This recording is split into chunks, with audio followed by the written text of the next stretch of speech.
Hello beautiful friends, my name is Brittany. This is Rescues and Reads. Welcome back or welcome to the channel. I'm so glad this video found you. Today we are here to do my October pick or pass for Book of the Month and Aardvark Book Club. This is essentially the video that I do as a follow-up to the prediction video that I do every single month, where I talk about my overall thoughts and feelings on each of these book services and the selections that they made, whether or not I actually decided to purchase any books or whether I decided to pass. We're gonna go ahead and just jump right in. And to be quite transparent and honest, I kind of feel like overall Book of the Month missed the mark, and I would have liked to see some different options considering what I did talk about in my prediction video. So let's go ahead and start, of course, with the main selections. They had 6 of them this month. So the very first selection they had was actually a fantasy. It's the newest release from Marie Lu called Red City, and this is a limited edition. There were sprayed edges and things like that for this specific edition. Alchemy is the hidden art of transformation, an exclusive power wielded by crime syndicates that market it to the world's elites in the form of sand, a drug that enhances those who take it into a more perfect version of themselves, more beautiful, more charismatic, simply more. Among the gleaming skyscrapers and rolling foothills of Angel City, Alchemy is controlled by 2 rival syndicates. For years, Grand Central and Lumines, or Luminous, I'm not sure, have been balanced on a razor's edge between polite negotiation and outright violence. But when 2 childhood friends step into that delicate equation, the city and the paths of their lives will be irrevocably transformed. The daughter of a poor single mother, Sam would do anything to claw her way into the ranks of Grand Central in search of a better life. Plucked away from his family as a boy to become a Lumines apprentice, Ari is one of the syndicate's brightest rising stars. Once they might have loved each other, but as the 2 alchemists face off across opposite sides of an ever-escalating conflict, ambition becomes power, loyalty becomes lies, and no transformation may be perfect enough for them both to survive the coming war. This is definitely one that was absolutely not on my radar. I don't even think I knew it was coming out in October, let alone having the forethought to include it in a predictions video. This is one that I'm surprised to see here, but I'm not disappointed to see here because I do think that a lot of people will really find this appealing. I actually know that reading the synopsis of this, I find the vibes of the story, the overall plot of the story to be very, very interesting. I don't know if it's something that I will prioritize in the future. I would like to hear a little bit more about the reviews, but I like the overall setting. It sounds like there are 2 rival syndicates that control the magic systems in this story, and we have 2 former best friends who are on opposite sides in each different faction and how that is affecting them. And I'm kind of interested to explore that and to see if maybe they're going to come together, maybe if they're going to fight against both syndicates, like what is actually going to happen. I don't have hardly any experience with Marie Lu. I read one of her young adult books many years ago, and it just wasn't something that I ever continued with. I would be willing to give her another chance, especially with her adult work like this. I do believe that this is adult, but again, it's something that I would want to hear more thoughts on, and I wouldn't get it in the Book of the Month edition. I would wait for like a standard edition or maybe a special edition from elsewhere. But again, I'm not disappointed to see this here because I do think a lot of people would be really interested in this one. So next we have a romance. It's called Never Over by Claire Gilmore. 25-year-old Paige Lancaster is one contract away from earning a living doing her favorite thing in the world, writing songs. But when a music industry professional suggests she might be holding back with her lyrics to lessen the heartbreak of an old flame, Paige doubts if her music is ready to be heard. In a rare impulsive move, Paige contacts Liam Bishop after 4 years of no contact to ask him for a small favor, date her, and then re-break her heart. Also, she can remember what those big song-worthy emotions felt like. And since Liam is the one who first set Paige on this career path, he hesitantly agrees. Across 3 months of Liam's summer work travel, the exes are forced to share hotel beds, rehash the past, and date in the present, all while navigating the building attraction between them they both swore was the one line of their agreement they wouldn't cross. But when it becomes near impossible not to act on their rippling chemistry, and as ever-intensifying feelings blur the lines of what's actually real and what's driven by the music, Paige and Liam will both have to decide what's more important, art for the sake of it or love over everything. This again was another romance that was absolutely not on my radar. I don't even think I knew it was coming out in October. It's certainly not one that I featured in my prediction video. I'm not even disappointed to see it here because again, I do think that a lot of people would find this really interesting. It's definitely a second chance romance. It has an interesting premise. I've never read anything from this author before, but if you think this sounds interesting, I do know that this probably appealed to a lot of people. Okay, so next we have a paranormal thriller. This was one of the only books featured, in my opinion, that actually works for the spooky season. It's called The Haunting of Payne's Hollow by Kelly Armstrong. When Samantha Payne's grandfather dies, she figures she won't even get a mention in the will. After all, she hasn't seen him in 14 years, not since her father took his own life after being accused of murdering a child at their lakefront cottage. Her grandfather always insisted her father was innocent, despite Sam having caught him burying the child's body, his clothing streaked with blood. But when she does attend the reading of the will at the behest of her aunt, she discovers that her grandfather left her the very valuable lakefront property where the family cottage sits. There's one catch. Sam needs to stay in the cottage for a month to finally face the fact she was wrong and her father was innocent, in her grandfather's words. Traveling to Payne's Hollow, Sam is faced with the realities of her childhood and the secrets kept hidden in the shadows of her memories. When her aunt goes missing a couple days into their stay, Sam begins to question everything again. Plagued by nightmares and paranoia, she begins hearing sounds in the forest and seeing shapes crawling from the water as the rippling waves of the lake promise something unspeakably dark lurking just below their surface. So this is actually one that I don't think I took the time to read the full synopsis of back when I was selecting whether or not I was going to pick or pass. This is certainly one that has my interest, but it's not something that I added to my box. It's not something that was on my radar. And this is just kind of the thought process that I go through when determining whether or not I'm going to pick or pass, right? I think about all the books that are on my current TBR that I am currently prioritizing, the books that I want to read by the end of the year. And I'm thinking, how on earth would I be able to fit this book in? If it's not something that I think that I can fit in relatively easily, I'm not going to add it to my box just to get it now. I'm more than happy to wait for this one. And if it's still around, I will definitely grab it, especially if I hear good things about it. But this was probably one of the only books that even piqued my interest a little bit for the month of October, but I did not add it to my box. All right, so next we actually have a YA Gothic. It's the newest release by C.G. Drews called Hazelthorn. It says, Evander has lived like a ghost in the forgotten corners of the Hazelthorn estate ever since he was taken in by his reclusive billionaire guardian, Byron Lennox Hall, when he was a child. For his safety, Evander has been given 3 ironclad rules to follow. He can never leave the estate, he can never go into the gardens, and most importantly, he can never again be left alone with Byron's charming, underachieving grandson, Laurie. That last rule has been in place ever since Laurie tried to kill Evander 7 years ago, and yet somehow Evander is still obsessed with him. When Byron suddenly dies, Evander inherits Hazelthorn's immense Gothic mansion and acres of sprawling grounds, along with the entirety of the Lennox Hall family's vast wealth. But Evander's sure his guardian was murdered, and Laurie may be the only one who can help him find the killer before they come for Evander next. Perhaps even more concerning is how the overgrown garden is refusing to stay behind its walls, slipping its vines and spores deeper into the house with each passing day. As the family's dark secrets unravel alongside the growing horror of their terribly alive, bloodthirsty garden, Evander needs to find out what he's really inheriting before the garden demands to be fed once more. So this sounds like it's going to be a very dark,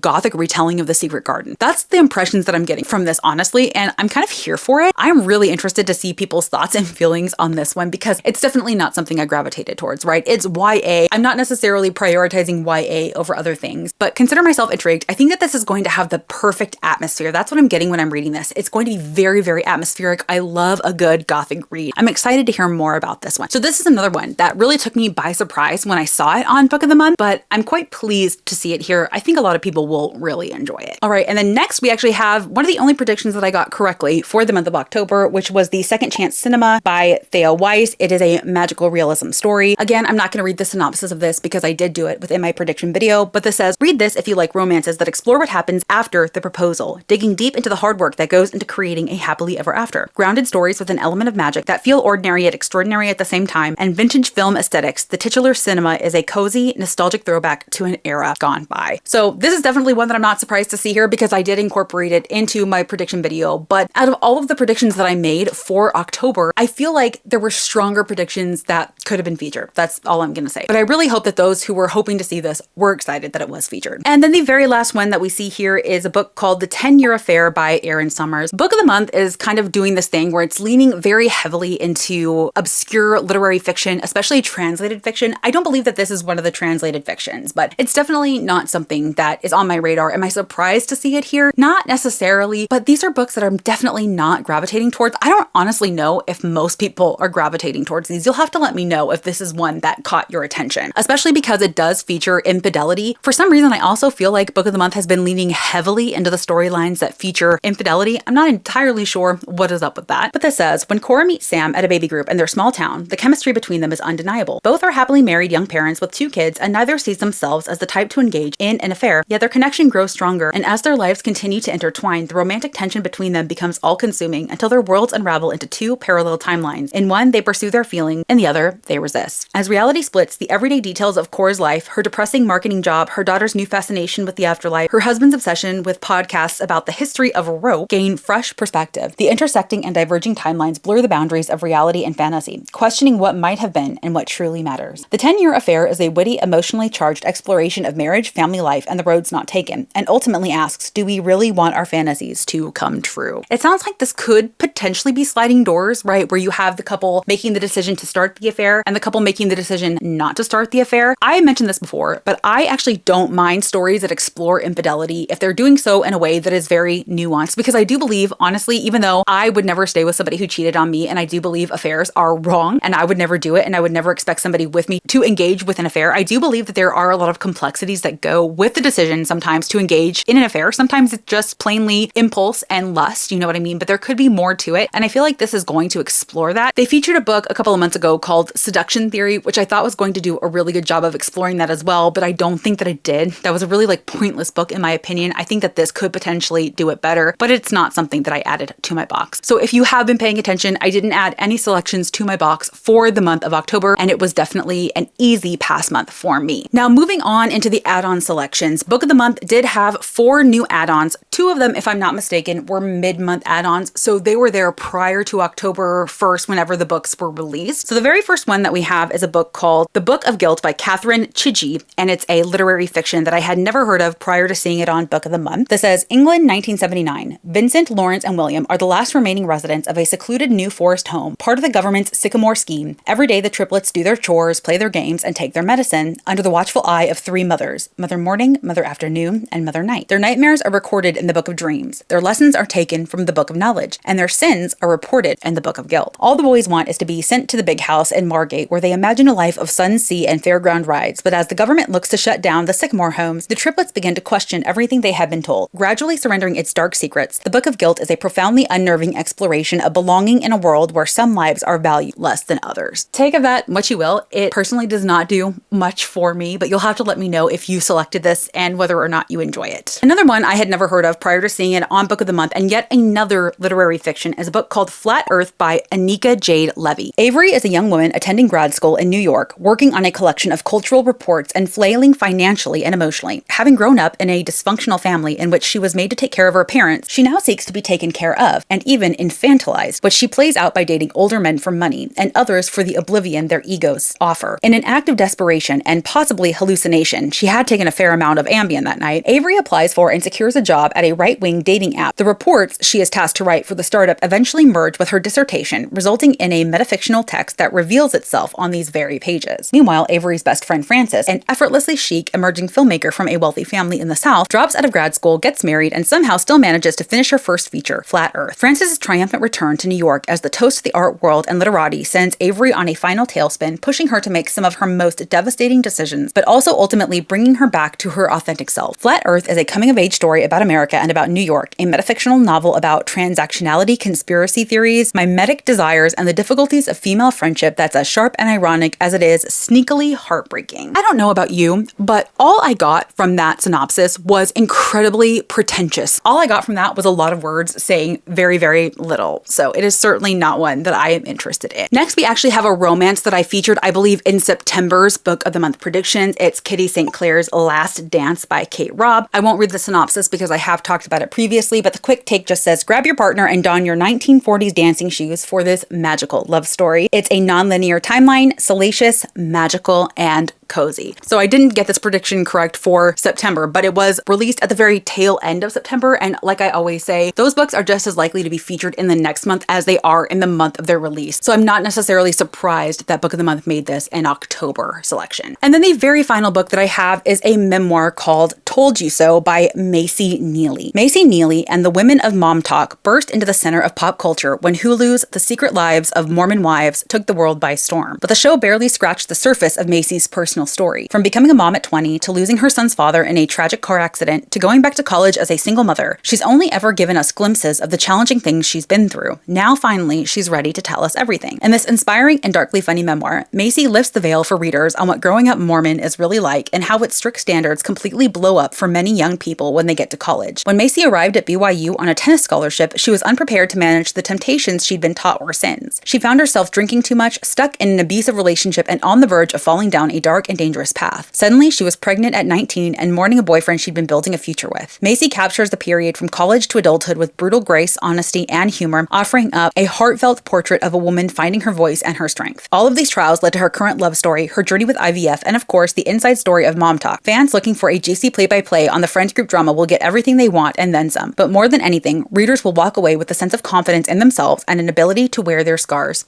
proudly. This is definitely not a story that would have been on my radar. I know nothing of Mom Talk or The Secret Lives of Mormon Wives, so this is certainly not something that I am interested in. But if you like that content, it sounds like this is going to be a little bit juicy, a lot of drama, a lot of secrets and things like that. So maybe this is something that appealed to you. Y'all know that I'm not a nonfiction or memoir reader by nature anyway. It would have to be somebody really interesting and important to me in order to pick something like that up. So yes, ultimately, I have to say that I wasn't necessarily super impressed by Book of the Month selections. They kind of seemed a little bit all over the place. In my opinion, they didn't really seem to make a lot of sense in certain instances. Some of the books, while they weren't on my radar, I'm pleased to see because I do think that they would appeal to a lot of people, but other ones I felt like were just really out of left field. But you know, they do their own thing. We never know what they're going to do. Now, before we get into Aardvark, I am going to go ahead and change my battery because I do believe my camera is going to die. So 1 second. All right, everybody, we are back. Now let's go ahead and run through the selections that Aardvark had. They had 7 monthly selections this month. The very first one that we have is a horror. It says it's an Aardvark original and it's One Bad Night and Other Stories. So this is going to be a short story collection. Aardvark Book Club launched in October 2022, and since then we've been cultivating a healthy obsession with all things horror.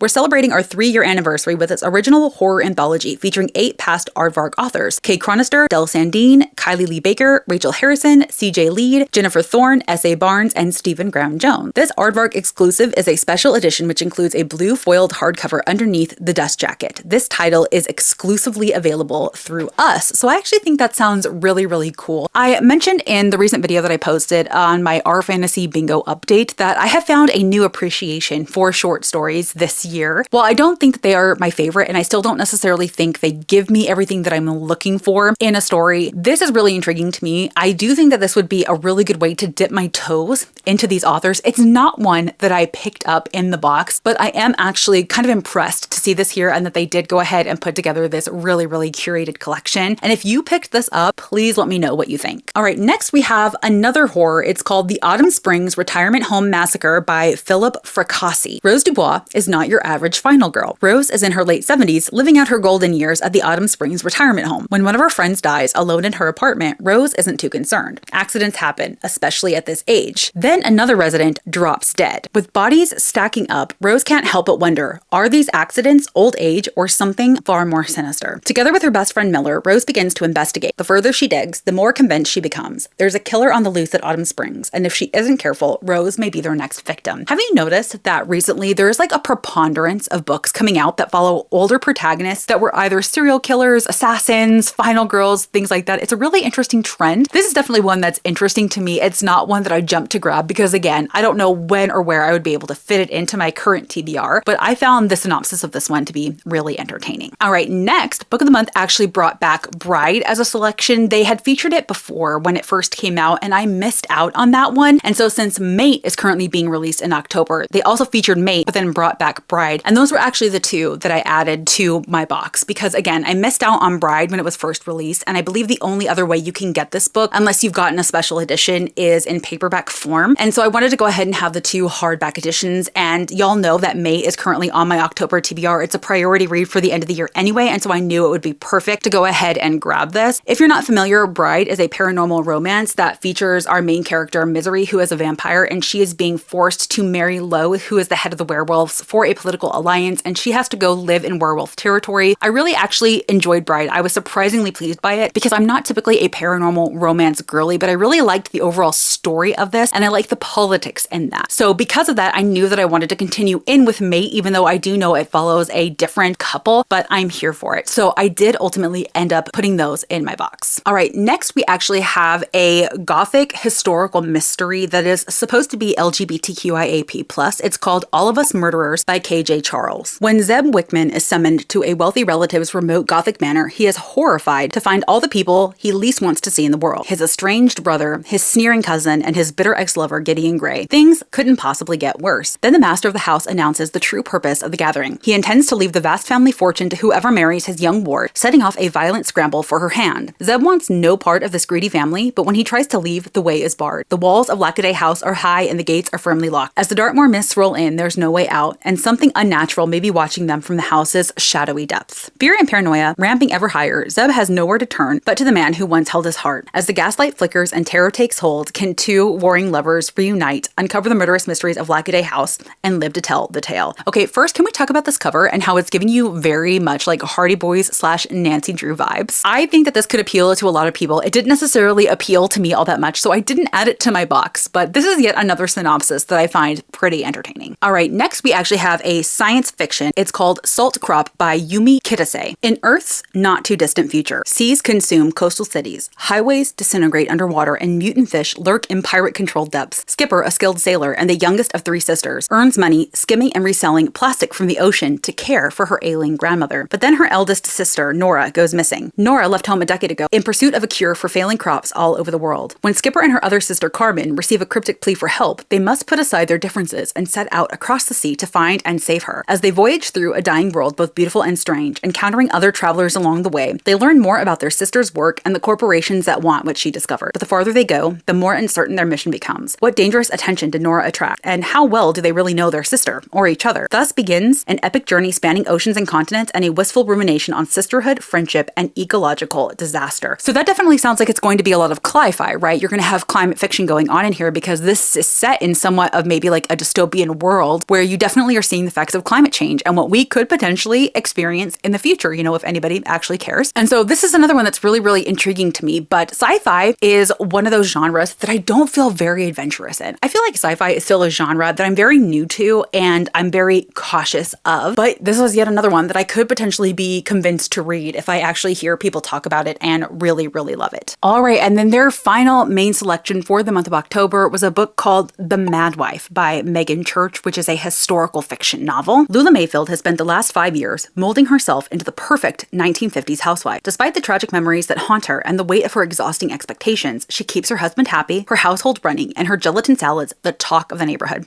But after she gives birth to her second child, Lulu's carefully crafted life begins to unravel. When a new neighbor, Bitsy, moves in, Lulu suspects that something darker lurks behind the woman's constant smile. As her fixation on Bitsy deepens, Lulu is drawn into a web of unsettling truths that threaten to expose the cracks in her own life. The more she uncovers about Bitsy, the more she questions everything she thought she knew, and soon others begin questioning her sanity. But is Lulu truly losing her mind, or is she on the verge of discovering a reality too terrifying to accept? In the vein of The Bell Jar and The Hours, The Mad Wife weaves domestic drama with psychological suspense so poignant and immersive, you won't want to put it down. So this is definitely not one that really piqued my interest. I have said this multiple times, but I'm definitely moving really far away from historical fiction, and I've never really been necessarily a fan of domestic historical fiction. So I do like the element of psychological suspense that is going to be put in here, and I think it's going to have a lot of really, really good commentary about the expectations that are put on women and things of that nature, but this is not one that intrigued me. So the only two that I added to my box were Bride and Mate. Now, in terms of which box did it better for the month of October, I think that undoubtedly the winner was Aardvark, and that's not even necessarily because I actually selected books for that box. I think a lot of the books that they chose, even though they are outside of my comfort zone, I think a lot of the synopses were actually really unique, really intriguing. I love that they have that unique horror story collection, and I just really liked some of the selections that they made, even if I personally wouldn't read them. I thought that they were really unique selections, but selections that could actually have wide appeal. So I think that I'm going to go ahead and give the winner for October's book box to Aardvark. As always, if you are a subscriber to Aardvark and or Book of the Month, please comment down below and let me know what you thought of the selections this month and whether or not you picked or passed. If you are not a subscriber to any of these book services, please let me know which ones you personally would have been interested in if you had gotten the box, or if any of these books are now on your radar to pick up in the future. Or if you made it to the end of this video and you are not feeling chatty, go ahead and just leave me some kind of horror emoji of your choice. Maybe you leave me a vampire or a bat or something to that effect. And as always, if you like this video or if you just like me, please like, comment, and subscribe, all of the YouTube things. It's free for you, but it helps me out so much. And y'all know that I love interacting with you in the comments down below. As always, I would like to give a special shout out to my patrons. I love and appreciate each and every one of you and adore the small community that we are building. If you are interested in joining this community as well, I always leave my Patreon and other social media down below, along with any books featured in the video. Until next time, y'all.